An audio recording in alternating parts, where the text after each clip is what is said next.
கோவையில் சுவையான ஆட்டு பிரியாணி காத்திருக்கிறது. அண்ணாமலையை சீண்டிய டிஆர்பி ராஜா. கோவை நாடாளுமன்ற தேர்தலில் போட்டியிடும் திமுக வேட்பாளர் கணபதி ராஜ்குமார் அறிமுக கூட்டம் காலாபட்டியில் பகுதியில் நடைபெற்றது. இதில் அமைச்சர்கள் டிஆர்பி ராஜா, முத்துசாமி உள்ளிட்டோர் பங்கேற்றனர்.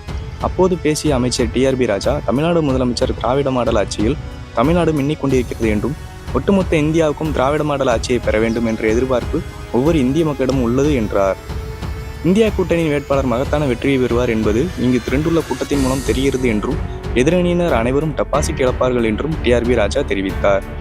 மேலும் முதலமைச்சர் மு.க. ஸ்டாலினின் ஆட்சியை இந்தியாவே வியப்பாக பார்த்து கொண்டிருக்கிறது என்ற அவர், ஒவ்வொரு இல்லத்திலும் ஒவ்வொரு நபரும் மிகப்பெரிய வளர்ச்சியை அடைந்துள்ளனர் என்றும் புகழ்ந்து பேசினார். எதிர்க்கட்சியினர் என்ன சொன்னாலும் மக்கள் நம்ப மாட்டார்கள் என்ற அமைச்சர் டிஆர்பி ராஜா, அவர்கள் வடையையும் அல்வாயையும் தான் மக்களுக்கு கொடுக்கிறார்கள், வேறு எதையும் செய்யவில்லை என்றும் கூறினார்.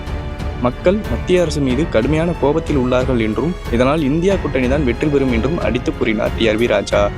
மேலும் அதிமுக இருக்கிறதா என்ற கேள்வி எழுப்பிய டிஆர்பி ராஜா, இருந்தால் அதை பற்றி பேசலாம் என்றும், அதிமுகவும் பாஜகவும் ஒன்றுதான் என்றும் விமர்சித்தார். கோவையில் வேட்பாளர் ராஜ்குமார் பல லட்சம் வாக்குகள் வித்தியாசத்தில் மிகப்பெரிய அளவில் வெற்றி பெறுவார் என்றும், எதிரணியினர் மன்னிக்கவும் போது எது உண்மை என்பது தெரியும் என்றும் கூறினார். தொடர்ந்து பேசிய டிஆர்பி ராஜா, தேர்தல் முடிந்த பிறகு பிரியாணி போட திட்டமிட்டிருந்ததாகவும், தற்போதுதான் தெரிய வந்தது கோவையில் மட்டன் பிரியாணியாம். சுவையான ஆட்டு பிரியாணி காத்திருக்கிறது என கோவையில் போட்டியிடும் தமிழக பாஜக தலைவர் அண்ணாமலையை மறைமுகமாக சாடினார்.